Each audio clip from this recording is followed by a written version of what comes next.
ما يشد انتباهك وأنت في ولاية سطيف مطعم الشيف بورما بمنطقة أوريسيا، والذي يقصده عامة الناس من شتى الولايات، ليس فقط من أجل التلذذ بمختلف الأطباق، وإنما لأخذ صور تذكارية مع الشيف والاستمتاع بطريقة تعامله مع زبائنه، والتي لقيت رواجا كبيرا عبر مواقع التواصل الاجتماعي. عرفناه دار حالة في الوطن.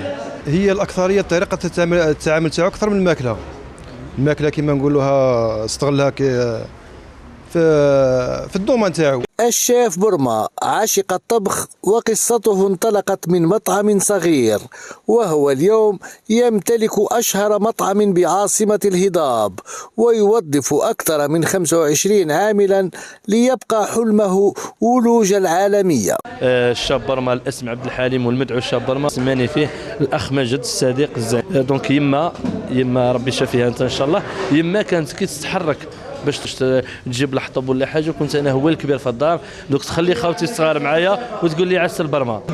ما قبل كانوا عندي زوج خدامين، وكان عندي المطعم الصغير في عين رنات فيه 4 طوابل، واليوم وفقني ربي عندي صالون فامي وحدها، وعندي لاصال هادي، وبلوس عندي المقهى، وراح ان شاء الله نلحقوا ان شاء الله احسن طبق هنايا في افريقيا ان شاء الله.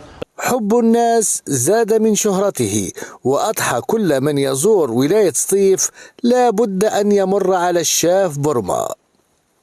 بليزيغ فوا تعني بجايه تعدي فبري دايا تشي غدايا غير الشيف بورما. انا من الجيجن، والجيجن معروفه ثاني بلي الشيف اللي يطيبوا ملاح، اما احنا كي نجيو زياره سطيف لازم نفوتوا منا ناكلوا عند الشيف بورما. احنا من الوهران نجيو من العيون حتى لهنا، نبغوا ناكلوا، نبغوا نفوتوا منا ناكلوا عنده ونروحوا، إلا عاودنا ولينا ثاني ناكلوا ونروحوا.